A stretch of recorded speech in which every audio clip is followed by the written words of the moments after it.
आज हम बात करेंगे कंटेम्प्रेरी साउथ एशिया के बारे में। पॉलिटिकल साइंस का ये चैप्टर चल रहा है, तो यहाँ हम बात करेंगे सार्क के बारे में, south Asian association for regional cooperation. ठीक है, इसको हिंदी में दक्षेश भी कहा जाता है, दक्षिण एशियाई क्षेत्रीय देशों का संगठन जिसको हम बोलते हैं दक्षेश। ठीक है, इसमें 2 ग्रुप हैं, मतलब टोटल 8 देश।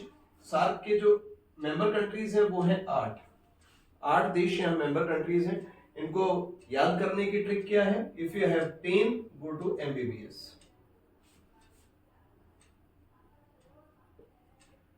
P से पाकिस्तान, A से अफगानिस्तान, I से इंडिया और N से नेपाल। ऐसे ही M से मालदीव्स, B से भूटान, B से बांग्लादेश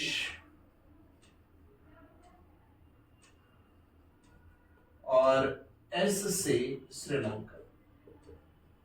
होप आपको ये ट्रिक याद रहेगी, एग्जाम में बहुत ही इंपॉर्टेंट ट्रिक ये आपके लिए रहेगी और यहीं से आपकी समझ आएगा कि हम किस किस कंट्री के बारे में क्या क्या बात कर रहे हैं। हम बात करते हैं पाकिस्तान की, तो पाकिस्तान हमारा वो पड़ोसी देश है जिसका जन्म भारत से ही हुआ है।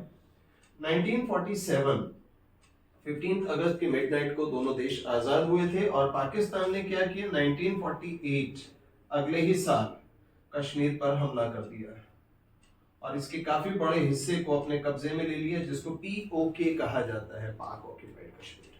ये पहला कॉन्फ्लिक्ट है दोनों कंट्रीज के बीच में जो हुआ था। फिर आया था 1965 जब पाकिस्तान ने राजस्थान और हमारे वेस्टर्न फ्रंट के थ्रू भारत के ऊपर हमला करने की कोशिश की और यहाँ पे भी पाकिस्तान को मुंह की खानी पड़ी थी। फिर आता है 1971 जब एक डेमोक्रेटिक क्राइसिस अमेरिका के अंदर हुआ था, जिसकी वजह से पाकिस्तान में हुआ था डेमोक्रेटिक क्राइसिस और यहाँ बांग्लादेश का जन्म 1975 में हम देखते हैं कि बांग्लादेश जो है एक नए देश के तौर पे दुनिया के सामने आता है, यहाँ सामने आता है। और यहाँ हम बात करते हैं 1999 की, तो यहाँ एक और कॉन्फ्लिक्ट है जिसको हम कारगिल बोलते हैं। कारगिल फिर कश्मीर का ही एक जगह है जहां पर कुछ मिलिटेंट्स और पाकिस्तानी आर्मी इकट्ठे पहुंच गए थे और भारतीय फौजों ने उनको हटाया था वहां से। ठीक है, तो ये 4 तरह के कॉन्फ्लिक्ट हमारे चल रहे थे। इसके अलावा अभी हम बात करेंगे कि पाकिस्तान में बेसिकली हुआ क्या था। अब यहाँ पाकिस्तान के अंदर 1947 के बाद क्या हुआ, यहाँ एक गवर्नमेंट बनी जिसके गवर्नर जनरल थे मोहम्मद अली जिन्ना और जिनके प्राइम मिनिस्टर थे लियाकत अली खान। ठीक है, जिन्ना के जाने के बाद यहाँ पर मेजर जनरल इस्कंदर मिर्जा जो है वो यहाँ के राष्ट्रपति बने और लियाकत अली खान के बाद इन्होंने जनरल अयूब को पाकिस्तान का मार्शल घोषित कर दिया।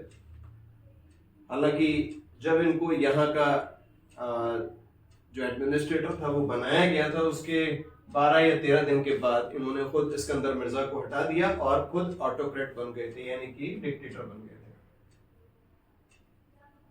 क्या बन गए थे ये बन गए थे डिक्टेटर। तो जनरल अयूब कॉन्स्पिरेसी करने में बहुत ही माहिर थे। 1965 इन्होंने जो अटैक किया था इंडिया के ऊपर वो इसी दौरान किया था जब Lal Bahadur Shastri was the prime minister of India. ठीक है, इनको लगता था कि 1962 क्योंकि पाकिस्तान चाइना के साथ इंडिया हार चुका है, तो एक हारे हुए देश को किसी भी तरीके से पाकिस्तान के साथ बराबरी या सुप्रीमेसी का दावा नहीं करना चाहिए। इनका ये ऐसा सोचना था।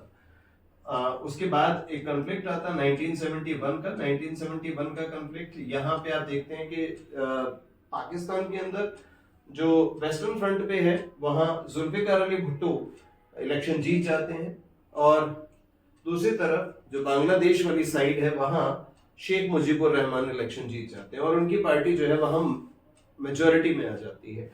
और यहाँ जनरल अयूब जो है वो जुल्फिकार अली भुट्टो को सपोर्ट करते हैं और कहते हैं कि भाई हम प्राइम मिनिस्टर इन्हीं को बनाएंगे, बाकियों को नहीं बनाएंगे, शेख मुजीब को नहीं बनाएंगे। तो यहाँ एक बांग्लादेश जो अपनी लैंग्वेज को लेके बहुत ज्यादा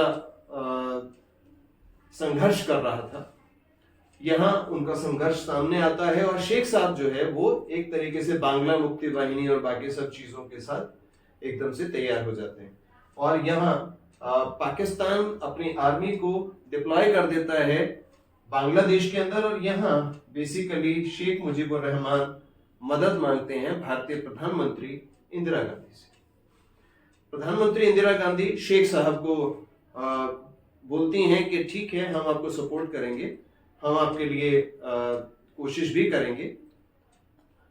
और उसके बाद वो अपने कमांडर्स की मीटिंग बुलाती हैं और कमांडर्स की मीटिंग में ये तय होता है कि ठीक है, बांग्लादेश एक अलग से अगर देश बन सकता है। अब दोनों पाकिस्तान और पाकिस्तान के वेस्टर्न फ्रंट और ईस्टर्न जो प्रोविंस है, दोनों के बीच में अगर आपस में कोऑर्डिनेशन नहीं हो पा रहा है तो ईस्टर्न प्रोविंस को एक अलग कंट्री बनाने की बात हो सकती है। तो यहाँ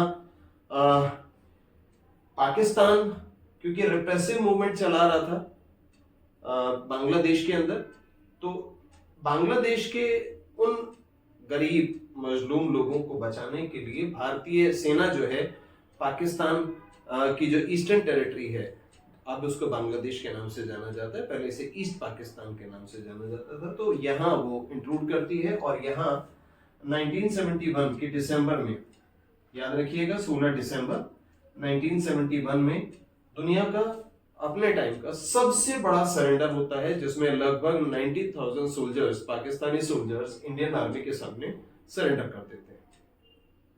और यहाँ जनरल नियाजी जो हैं वो भारतीय सेनाओं के सामने अपने घुटने टेक देते हैं अच्छी तरह से। तो यहाँ ये एक मामला चलता है, ठीक है। तो यहाँ फाइनली जुल्फिकार अली भुट्टो वहां पे प्राइम मिनिस्टर बन जाते हैं, लेकिन यहाँ बेसिकली जो याहिया खान है, अयूब खान हैं, उनको रिप्लेस कर देते हैं याहिया खान। अब याहिया खान आ जाते हैं और याहिया खान जो है वो डिक्टेटर बन जाते हैं। 71 का मामला है, अब यहाँ से 77 तक का जाता है और 77 में एक नए मिलिट्री डिक्टेटर आते हैं, जिया उल हक। अब जिया उल हक जो हैं वो बहुत ज्यादा, मतलब याहिया खान के, क्योंकि ये डेप्यूटी थे और याहिया खान से बहुत ही क्लोज थे जुल्फिकार अली भुट्टो, तो कई बार जुल्फिकार अली भुट्टो और इनके बीच में कुछ कंफ्लिक्ट भी रहा था। तो जिया उल हक जैसे वापस आते हैं, मतलब पावर में आते हैं, तो ये जुल्फिकार अली भुट्टो को पकड़ते हैं और फांसी दे देते हैं। उनके खिलाफ बहुत सारे चार्जेस होते हैं और एक बोला जाता है कि बिल्कुल सही तरीके से एक करप्ट पॉलिटिशियन को यहाँ फांसी दी गई, ठीक है। तो जुल्फिकार अली भुट्टो को यहाँ फांसी दे दी जाती है। तो यहाँ जिया उल हक जब तक उनकी डेथ नहीं हो जाती तब तक वो यहीं रहते हैं। और 1999 में पाकिस्तान फिर से कॉन्स्पिरेसी करता है और इस बार उनके जनरल हैं परवेज मुशर्रफ, जो कारगिल कॉन्स्पिरेसी को अंजाम देते हैं। कारगिल की जो कॉन्स्पिरेसी है वो इस तरीके से है कि हमारी जो ऊंची चोटियां हैं उन पर आकर पाकिस्तानी सैनिक बैठ जाते हैं, जहां सर्दी के टाइम पे दोनों लोग जो है नो मैंस लैंड को माना करते थे।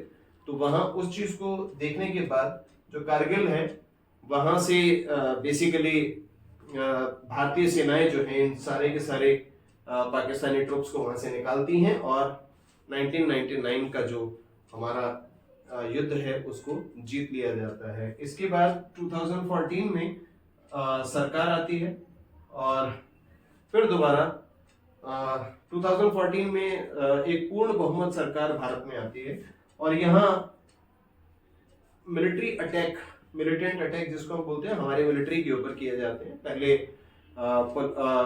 उरी अटैक किया जाता है। उरी अटैक के बाद में जो इंडिया है वो MFN का दर्जा वापस ले लेता है।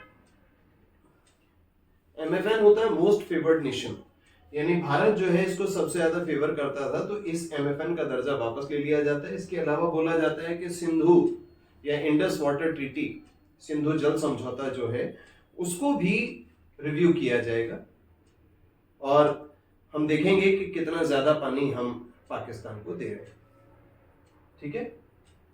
तो आज की डेट में पाकिस्तान के हालात बहुत ही गंभीर हैं। वहां पर एक तरफ से बैंक्रप्सी वाले हालात में वहां की सरकार चल रही है और बिल्कुल जिसे हम कहें कि बैंक्रप्ट होने की कगार पर है। तो ये था पाकिस्तान का एनालिसिस। अब हम बात करेंगे अफगानिस्तान की। अफगानिस्तान के साथ में हमारे बहुत पुराने संबंध हैं और बहुत ही मधुर संबंध हैं। अफगानिस्तान के ऊपर जब क्योंकि वहां की जो इंफ्रास्ट्रक्चर है उसको डेवलप करने में भारत बहुत मदद कर रहा है। 2001 में जब अमेरिका ने यहाँ अटैक किया था और जब 2022 अमेरिका यहाँ से नहीं गया, तब भी भारत जो है बहुत बड़ा स्ट्रेटेजिक पार्टनर जो है वो अफगानिस्तान का रहा है। यहाँ अभी फिलहाल जो सरकार चल रही है वो वहाँ के लोकल ग्रुप की सरकार चल रही है। हालांकि एक डेमोक्रेटिक सिस्टम, वहाँ का जो डेमोक्रेटिक सेटअप है बीच में देखने के लिए मिला था, जिसमें हामिद अहमद करजई और उसके बाद में और भी राष्ट्रपति वहां पर देखे गए। बट बेसिकली बात है कि 2022 में वहां से जाने के बाद जो वहां का जो ग्रुप है, मिलिटेंट ग्रुप, वो वहां पर बहुत अच्छे से काबिज है। मुल्ला बरादर और उसके जो साथी हैं वो वहां पे। भारत अभी भी काफी सारे नेगोशिएशंस कर रहा है। फिलहाल भारत ने लगभग 10,000 मीट्रिक टन अनाज की जो सप्लाई है वो अफगानिस्तान को दी है। इसके अलावा अफगानिस्तान के काफी बड़े इंफ्रास्ट्रक्चर को बनाया है, वहाँ के पार्लियामेंट को बनाने में मदद की है। इसके अलावा वहाँ पर जो उनके जो मिलिट्री ऑफिसर्स हैं उनको ट्रेनिंग देने में भारत मदद करता है। वहाँ के पुलिस को ट्रेनिंग देने में भारत मदद करता है। भारत के बारे में तो बताने की आपको जरूरत है ही नहीं। हम बात करेंगे नेपाल के बारे में। नेपाल जो है बहुत ही इंपॉर्टेंट और एक स्ट्रेटेजिक पार्टनर है भारत का। पीछे काफी कंफ्लिक्ट रहा है वहां पे। नेपाल का मामला जो है वो बड़ा थोड़ा सा विचित्र है, क्योंकि यहाँ पे जो इनके महाराज थे, महाराजा वीरेंद्र वीर विक्रम शाह, उन्होंने 1990s के दौरान यहाँ पर डेमोक्रेटिक गवर्नमेंट, क्योंकि ये राजशाही थी और यहाँ पे महाराज थे, और इस राजशाही को उन्होंने डेमोक्रेटिक गवर्नमेंट में कन्वर्ट किया था। बट अनफॉर्चुनेटली एक इंसिडेंट में राज परिवार के ये लोग, जैसे महाराजा वीर विक्रम शाह, उनकी वाइफ मारे गए और इनको मारने की जिम्मेदारी इन्हीं के बेटे दीपेंद्र वीर विक्रम शाह ने ली। अब सिचुएशन बहुत ही खराब हो गई और यहाँ इनको बोला गया कि जो दीपेंद्र हैं, क्योंकि युवराज तो जा चुके हैं जेल के अंदर, अब उनके छोटे भाई हैं वीरेंद्र वीर विक्रम शाह के, जिनका नाम है ज्ञानेंद्र वीर विक्रम शाह। तो ये ज्ञानेंद्र जो है, किंग ज्ञानेंद्र, यहाँ किंग बनकर आते हैं और इनके टाइम पे ही डेमोक्रेटिक सेटअप और बाकी सब चीजों के बीच में बहुत ज्यादा कॉन्फ्लिक्ट होता है और यहाँ एक 7 पार्टी अलायंस बनता है 2006 में, जहां कहा जाता है कि भैया राजशाही को छोड़ना पड़ेगा और हमें एक नया कॉन्स्टिट्यूशन अडॉप्ट करना पड़ेगा। जब तक राजशाही थी वहां पे नेपाल के अंदर इस चीज को माना गया कि Nepal is a Hindu country. But जब वहां कॉन्स्टिट्यूशन आ गया, कॉन्स्टिट्यूशन जब वहां पे लागू किया गया, तो ये एक सेक्युलर कंट्री डिक्लेयर कर दिया गया। तो आप इस चीज को भी अपने आंसर के अंदर मेंशन कर सकते हैं। तो 7 पार्टी अलायंस यहाँ पे 2006, और उसके बाद ज्ञानेंद्र को अपनी गद्दी छोड़ के जाना पड़ा था। कॉन्स्टिट्यूशन यहाँ पे डिप्लॉय हुआ और अभी फिलहाल वहां पे जो प्रेसिडेंट हैं वो है विद्या देवी भंडारी, और prime minister of and on change होते रहते हैं। फिलहाल जो हैं वो हैं शेर बहादुर देवबा।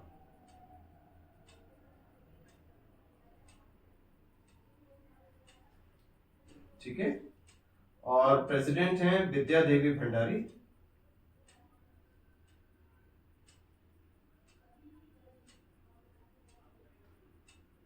ये भी पॉसिबल है कि वीडियो के आपके सामने आते आते प्रेसिडेंट कोई और बन जाए, क्योंकि वहां पे इस चीज के बारे में काफी कुछ ब्रेनस्टॉर्मिंग चल रही है। ठीक है ना, वहां के लोग विचार कर रहे हैं। राइट। ये था नेपाल का मामला। नेपाल से हमारे बहुत ही पुराने संबंध हैं। महात्मा बुद्ध का जन्म लुम्बिनी नेपाल में ही हुआ था, तो वहां से हमारे संबंध बहुत ही गहरे नेपाल के साथ में बनते हैं। भूटान के बारे में हम बात करें तो भूटान जो है एक हिमालयन कंट्री है, इंडिया के नॉर्थ में है। तो इंडिया के नॉर्थ में दो कंट्री आते हैं, नेपाल एंड भूटान। तो भूटान के बारे में बात करें तो भूटान के साथ में भी हमारे बहुत ही क्लोज रिलेशंस है, बहुत ही कॉर्डियल रिलेशंस है। और यहाँ जो पावर है, डेमोक्रेसी है, या मोनार्कियल गवर्नमेंट है, मोनार्कियल डेमोक्रेसी है, जिसमें हम बात करते हैं कि यहाँ महाराज भी हैं इनके, जिनका नाम है जिग्मे सिंगे खेसर नामग्याल वांगचुक। ठीक है, नाम थोड़ा बड़ा है, पॉज करके आप सुन लीजिएगा, दोबारा बोल देता हूँ। जिग्मे सिंगे खेसर नामग्याल वांगचुक, ये यहाँ के महाराज हैं। और यहाँ एक पार्लियामेंट है, जिस पार्लियामेंट के अंदर ये सारे फैसले लेते हैं। हैप्पीनेस इंडेक्स में देखें तो भूटान को नंबर 1 पे रखा जाता है, इंडिया से ज्यादा इसको प्रायोरिटी दी जाती है। तो यहाँ के लोग सबसे ज्यादा खुश माने जाते हैं। ठीक है, तो भूटान जो है भारत का बहुत ही बड़ा स्ट्रेटेजिक पार्टनर है। बहुत सारे हाइड्रो इलेक्ट्रिक और बहुत सारे बायलैटरल जो प्रोजेक्ट्स हैं वो हमारे चल रहे हैं। इसके अलावा गलवान का आपने मामला सुना ही होगा। तो यहाँ जो मामला था वो यही था कि चाइनीज फोर्सेस जो हैं यहाँ पे उन्होंने इंट्रूड किया था, तो भारत ने रिटेलिएट किया था, भारत की तरफ से प्रतिरोध किया गया था, रिटेलिएशन किया गया था चाइनीज फोर्सेस का। तो भूटान की जो जिम्मेदारी है वो भारत के पास है। तो यहाँ जब हम भूटान के बारे में बात करते हैं तो भूटान जो है बहुत ही इंपॉर्टेंट एक स्ट्रेटेजिक पार्टनर की तरह से हमारे सामने आता है। फिर हम बात करते हैं बांग्लादेश की। अब आपको मैंने अभी थोड़ी देर पहले बताया था जब हम पाकिस्तान का जिक्र कर रहे थे कि बांग्लादेश का जो जन्म है 1971 में भारत की वजह से ही हुआ था, मतलब भारत के सहयोग से हुआ था। कॉन्फ्लिक्ट दोनों कंट्रीज के बीच में चल रहे थे, ये ईस्टर्न पार्ट था, ये वेस्टर्न पार्ट था पाकिस्तान। तो यहाँ बहुत कॉन्फ्लिक्ट चल रहे थे। शेख मुजीबुर रहमान के ऊपर डेथ थ्रेट्स यहाँ पे थे। वहां की जो आर्मी थी पाकिस्तान की वो यहाँ पे बहुत रिप्रेसिव मूवमेंट चला रही थी, और बहुत सारे जो शरणार्थी थे वो भारत के अंदर आ गए थे। चकमा शरणार्थी उनको बोला जाता था उस टाइम पे। तो तब की जो प्राइम मिनिस्टर थी मिसेस इंदिरा गांधी, उन्होंने शेख साहब को वचन दिया कि हम आपको बचाएंगे और किसी भी तरीके से हम वहां पे डेमोक्रेसी को खत्म नहीं होने देंगे, क्योंकि हम खुद एक डेमोक्रेटिक कंट्री है। तो हम डेमोक्रेटिक कंट्री होने की वजह से क्या करेंगे, आपके सारे के सारे जो चीजें हैं उनको हम इंटैक्ट करके रखेंगे। अब हुआ कि 1971 से 1975 तक यही प्राइम मिनिस्टर रहे। 1975 में इनको लगा कि हम एक काम करते हैं, प्रेसिडेंशियल रूल लेकर आते हैं। तो ये अपने आप को इन्होंने प्रेसिडेंट डिक्लेयर कर दिया। लेकिन प्रॉब्लम क्या थी, इनके प्रेसिडेंट डिक्लेयर होने के बाद में यहाँ पे एक मिलिट्री जनरल थे जिनका नाम था जियाउर रहमान। क्या नाम था इनका? जियाउर रहमान। अब ऐसे ही एक मिलते जुलते नाम वाले हमने थोड़ी देर पहले जिक्र किए हैं पाकिस्तान के साथ में, जिनका नाम है जिया उल हक। यहाँ है जिया उर रहमान, तो कंफ्यूज नहीं होना, याद रखिए। 1975 के बाद ये जिया उर रहमान वहां पावर में आ गए, और पावर में आने के बाद में इन्होंने क्या किया, शेख साहब को फांसी पे चढ़ा दिया। ये काफी लंबे टाइम तक पावर में रहे, बट फाइनली इनको भी जाना पड़ा, और HM इरशाद इनकी जगह पर नए मिलिट्री डिक्टेटर आए। तब तक 1990 का दौर आ चुका था और दुनिया जो है वो डेमोक्रेसी की तरफ ज्यादा बढ़ गई थी। तो इरशाद साहब को भी डेमोक्रेसी की तरफ जाना पड़ा। जियाउर रहमान की वाइफ थी बेगम खालिदा जिया। इन्होंने एक पार्टी बनाई, ठीक है, बेगम खालिदा जिया यहां से आ जाएगा। इन्होंने एक पार्टी बनाई और वहां डेमोक्रेटिक सेटअप के अंदर इन्होंने इलेक्शन में पार्टिसिपेट करने का निश्चय किया। HM इरशाद भी अपनी पार्टी बना के इलेक्शन में उतर गए। उनको लगा कि लोग इनको बहुत ही पसंद करते हैं। इसके अलावा शेख मुजीबुर रहमान की जो बेटी हैं शेख हसीना, वो भी मैदान में थी, और शेख हसीना यहां जीत गई। एक बार शेख हसीना जीती, उसके बाद बेगम खालिदा जिया जीती, लेकिन खालिदा जिया जो है नेक्स्ट टर्म में जब वो जीती थी तो उन्होंने काफी करप्शन के मामले किए थे, क्योंकि शेख हसीना के वापस आने के बाद में उनको करप्शन के चार्जेस में अभी भी जेल में रखा हुआ है। And still Sheikh Hasina declare कर चुके हैं this is my last term. तो इसके बाद बांग्लादेश के अंदर कोई नया ही लीडर वहां पे लीड करेगा।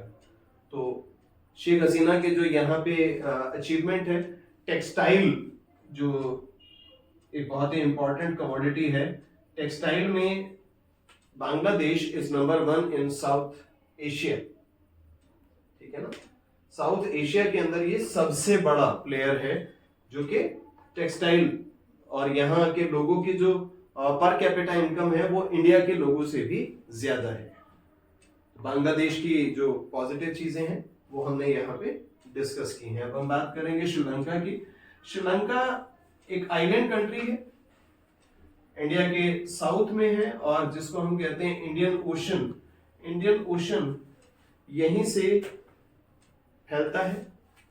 अब हम स्ट्रेटेजिकली बात कर रहे हैं तो जो नजदीक के देश थे उनके बारे में बात कर ली, एक्रोनिम बनाने के लिए तो डिफरेंट चीज थी, बट यहाँ श्रीलंका जो है ये इंडिया के जस्ट साउथ में है और हमेशा इंडिया के मैप के साथ में दिखाया जाता है। तो यहाँ भारत के और श्रीलंका के बहुत ही गहरे संबंध है, एक दूसरे के साथ में बहुत ही गहरे ताल्लुकात हैं।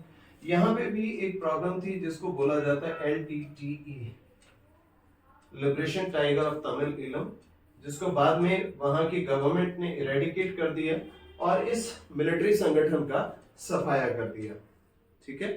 अभी फिलहाल वहां LTTE इसलिए ज्यादा इंपॉर्टेंट है क्योंकि यहाँ के जो प्रेसिडेंट थे प्रेमदासा, उनको इन्होंने असैसिनेट किया था। इसके अलावा जो एक और प्रेसिडेंट थी चंद्रिका कुमार तुंग, उनको इन्होंने घायल कर दिया था।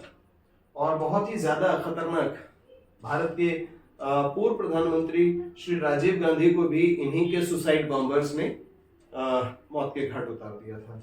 वो शहीद कहलाए बाद में, बट उस टाइम पे सुसाइड बॉम्बर्स ने अपने आप को अपनी जान देकर भी हमारे लीडर की जान ले ली थी, ठीक है। तो ये बहुत ही इंपॉर्टेंट था यहाँ पे। और यहाँ अभी जो फिलहाल की हम बात करें तो श्रीलंका के अंदर एक क्राइसिस चला हुआ था, जिसमें वहां पे जो पे आउट क्राइसिस जिसको हम बोलते हैं, यानी ये अपने जो भी डेट्स हैं उनको नहीं चुका पा रहे हैं। तो पे आउट क्राइसिस इनके बहुत ही इंपॉर्टेंट थे, क्योंकि यहाँ इस कंट्री के अंदर LTTE और सिविल वॉर के बाद काफी बड़ा एक ड्रॉबैक देखने के लिए मिला, क्योंकि यहाँ पे राजपक्षे, जो राजपक्षे फैमिली है, उनका स्ट्रॉन्ग होल्ड जो है गवर्नमेंट के ऊपर वो ज्यादा बढ़ गया था। तो इनके पे आउट्स देने मुश्किल हो गए थे और वहां पे एक फाइनेंशियल क्राइसिस की तरह से आ गया था। चीजों के दाम बहुत ज्यादा बढ़ गए थे, availability of petrol and diesel बहुत कम हो गई थी, और बाकी सब चीजों के साथ में भी क्राइसिस वहां पे बहुत ज्यादा हो गए। तो श्रीलंकन क्राइसिस के बारे में आपने काफी कुछ अपने टेलीविजन पे और न्यूज चैनल्स में पढ़ा जरूर होगा। मैं लेटेस्ट की बात क्यों कर रहा हूँ, क्योंकि लेटेस्ट की बात ही आपसे शायद की जाएगी आपके पेपर में, और हो सकता है LTTE और सिविल वॉर से जुड़े मुद्दों के बारे में आपसे पूछा जाए, तो इसलिए उनको भी मैंने टच किया है। यहाँ शुरू से ही डेमोक्रेसी रही है, और यहाँ डेमोक्रेसी के बारे में जब हम बात करते हैं तो यहाँ सेमी प्रेसिडेंशियल, ठीक है ना, सेमी प्रेसिडेंशियल एक सिस्टम होता है डेमोक्रेसी के अंदर, उसको फॉलो किया जाता है, जिसमें प्रेसिडेंट और प्राइम मिनिस्टर दोनों होते हैं, ठीक है, और दोनों ही इंपॉर्टेंट होते हैं। ऑब्वियसली प्रेसिडेंट ज्यादा पावरफुल होते हैं, बट प्राइम मिनिस्टर भी इक्वली पावरफुल होते हैं। तो यहाँ दोनों है, ठीक है। और प्रेसिडेंट, क्योंकि बैसिल राजपक्षे, यहाँ पे जो महिंदा राजपक्षे जो वहां के प्राइम मिनिस्टर थे उनके भाई थे, तो इन दोनों भाइयों ने मिलकर एक अलग तरीके का नेक्सस बनाया था, जिसकी वजह से वहां पे आउट क्राइसिस अलग से आ गया था, ठीक है। उसके बाद गवर्नमेंट को चेंज किया गया और यहाँ रानिल विक्रमसिंघे, जो कई बार यहाँ प्राइम मिनिस्टर या बन चुके थे, उनको प्रेसिडेंट की पोस्ट के लिए वापस लाया गया और कोशिश की गई कि किसी भी तरीके से जो श्रीलंका का क्राइसिस है उसको कंट्रोल किया जा सके। भारत भी यहाँ पे बहुत ज्यादा श्रीलंका की मदद कर रहा है। एक और छोटा सा यहाँ इंसिडेंट है जिसमें हम हम्बनटोटा पोर्ट के बारे में बात करते हैं। किसके बारे में बात करते हैं? हम्बनटोटा पोर्ट के बारे में। तो हम्बनटोटा पोर्ट जो है ये श्रीलंका का बहुत ही इंपॉर्टेंट पोर्ट है जिसको इन्होंने लीज पे दिया था। इसके 3 हैंगर्स को इन्होंने लीज पे दिया था चाइना को। और ये हम्बनटोटा, क्योंकि चाइना के अगर कंट्रोल में इसके 2 या 3 हैंगर हो सकते हैं तो वहां इंडिया के लिए ये एक प्रॉब्लम क्रिएट कर सकता है। मालदीव्स, ये भी इंडियन ओशन के अंदर एक कंट्री है। ये पहले सल्तनत था, ठीक है, सल्तनत था। बाद में यहां डेमोक्रेसी आई और डेमोक्रेसी जो है कई बार आई है, गई है, और अभी फिलहाल यहाँ एक बहुत अच्छे से डेमोक्रेटिक गवर्नमेंट चल रही है और ज्यादातर जो इनकी इकोनॉमी है वो टूरिज्म के ऊपर बेस्ड है। किसके ऊपर बेस्ड है? टूरिज्म के ऊपर बेस्ड है। और भारत के अपने सभी सार्क कंट्रीज के साथ में बहुत ही कोर्डियल रिलेशन है, बहुत ही नजदीकी रिलेशंस है और बहुत ही ज्यादा भारत जो है इन सभी देशों की